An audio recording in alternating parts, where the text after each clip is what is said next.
welcome to episode 2 of Who? Me? With Sarah. I'm so glad that you're actually listening to an actual episode. I promise this is an actual episode. The first was just a raw moment of me sharing why I decided to start this podcast. And to recap all of that, if you did not listen to my, I don't know, version 1.0, is that I started this podcast to share testimonies from myself and people who have gone through particularly challenging times and what it looks like to be on the other side of a mountain. Today's topic is going to be about a very unassuming challenge that people face, and I'm going to be talking about eating disorders.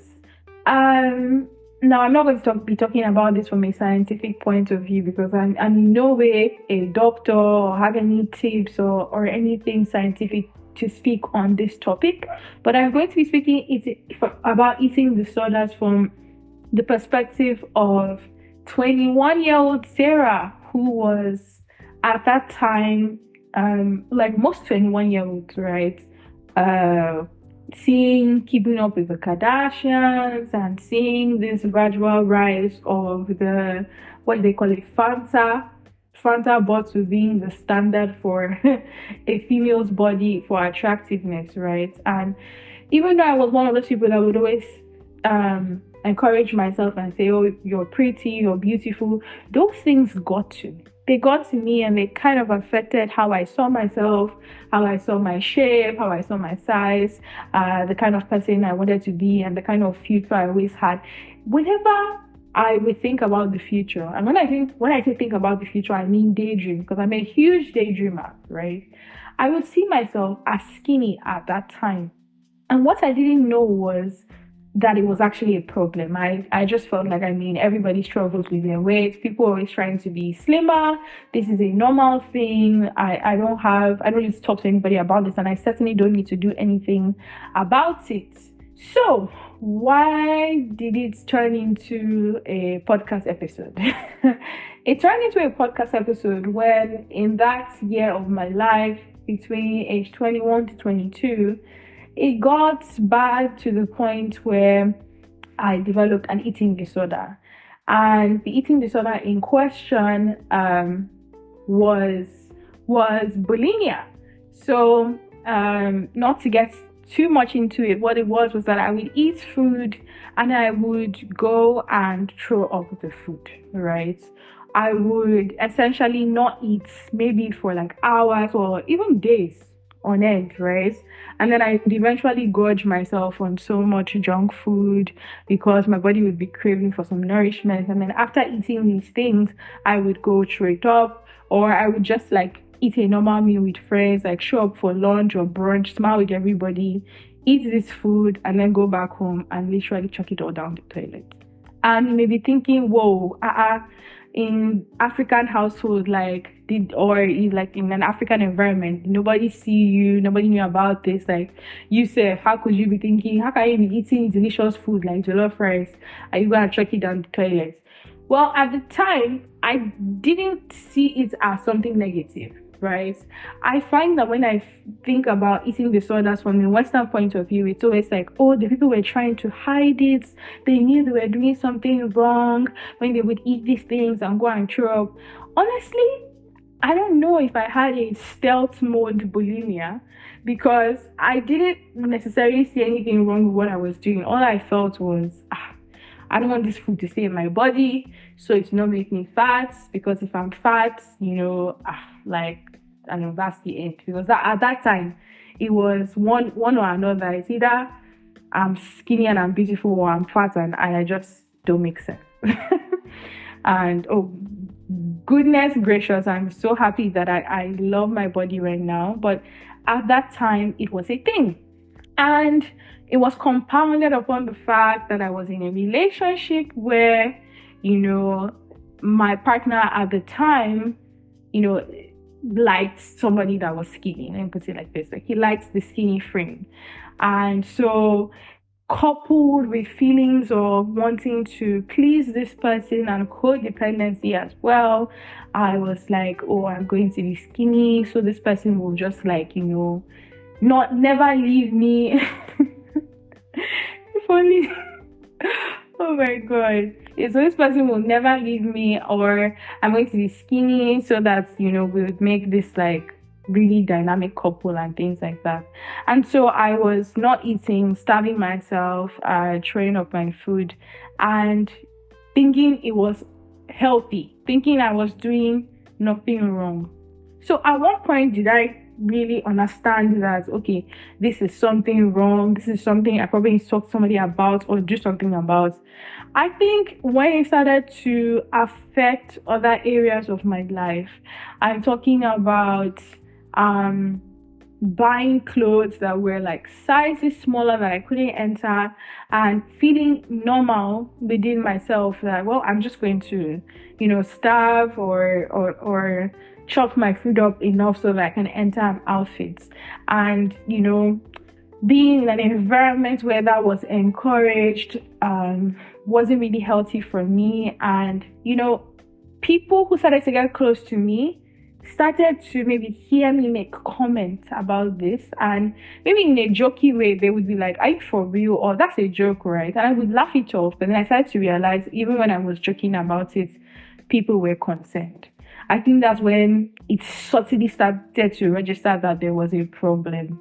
And yeah, when it started to compound a bit more, when I would feel like weak in the office or just sick, and I would go check and I know I have malaria, and me, I don't know why I didn't register, like, duh, you're feeling really sick because you're not eating, or if you eat anything, you're throwing it up. For me, I just felt, nah, I can't be that. That's just a lifestyle. I think I even told myself that it's intermittent fasting. Yes. So it cannot be an eating disorder because it's just a lifestyle choice for me to trim down some weight. All these were lies. And yes, so it started to affect my health. I was getting really weak, and I was almost always dizzy. And instead, at that point, opening up to the medical practitioners that would be taking my blood for malaria, I would still be like, I don't know, maybe it's just the weather, maybe it's stress. As human beings, we can almost always avoid talking about the thing we know we should talk about, or the thing we know we should address, when we have justified within our mind that is right. And so this was beyond scary, right? A very scary moment in my life because it went on for almost a year of me doing this, and I'm talking to absolutely nobody about it. And I think why I really wanted to touch on this topic was the fact that I didn't see anything wrong, right? I think when it comes to things like eating disorders, especially from an African context, where you have like your aunties or your mothers that are always saying, that food you're eating is too much, you are going to be fat. Look at you, before you were leper, now look at you, poor. I mean, I grew up in a household where like you would maybe have like aunts who would just come and be like, you need to be slim, men, they like them, Naomi Campbell, things like that. Just like, okay, auntie, sure, fine. And it's all jokes until it's not joke, right? Eating disorders are a real thing.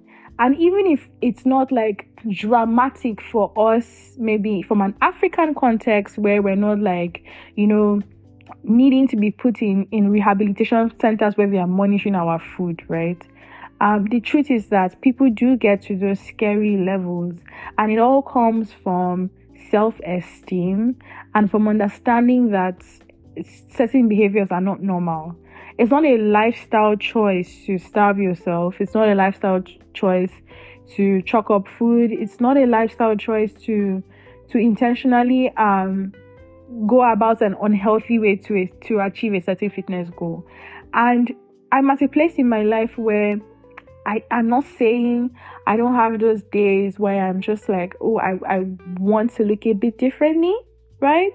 But it's always from a perspective of me knowing that that KFC that I ate the night before, or maybe not the night before, 3 nights in a row. I need to work out healthily and do something about it so that it doesn't negatively affect my body. It's no more a standard of how I should look, by fire by force. And I think that came from me with also maturity and knowledge, because upon all the bulimia of that time, trust me, I was never the size 4 that I wanted to get to, even when I was really not eating, because certain things like our genetics, energy levels, and all of that come into play. And so I don't know if you know anyone who may be exhibiting behaviors that are unhealthy when it comes to their weight, when it comes to their shape, who may be going on binge diets that will not serve them, that are really, really, really bad, and maybe a symptom of something more. Or if you know somebody who is even going through what I just experienced, I would say the best thing to do would not be to attack them or attack yourself if this resonates with you. The best thing for you to do is for you to it's for you to sit down and realize that, oh my God, sit down and realize that, I mean, it's fat, you're fat, you not kill anybody. I'm joking. Yeah. What I mean is that sit down and realize that we were all created with different body shapes, and there is not one standard for beauty. There really is not. There might be standards for health, and when we say, oh, you have a certain height and a certain weight, you should be within a certain weight average. Or when you know that weight is affecting your health in terms of sleep, in terms of energy levels, all these things are good factors for why you should pay attention to your body and do something about it. And we should all be healthy. We should all keep fit. But if you realize that you're trending towards drastically trying to go on a weird kind of diet or just on a weird lifestyle choice because of a standard you have in your mind, be it the model or be it the Fanta bottle, or I don't even know what's of that type, right? If you are doing that because of a standard in your head that you feel is the standard of beauty, I think you should reevaluate that standard, or at least think about what you're thinking about. Because there are different standards of beauty, right? And there's always going to be people who feel like one standard is better than another standard. Basically, the rat race does not end. When it even comes to the standard of beauty, maybe we'll say these things are dictated by the times. At one time, being the model was all the rage. And then being, I keep saying Fanta bottle because I don't actually want to use like a celebrity persona to describe what I'm trying to say. But being that hourglass way now became all the rage, all the fad, all the surgical ways to get it was being populated, creams and all of that. It just goes to show you that it changes and you can't keep up. But you know what you can do? You can keep your own body fit.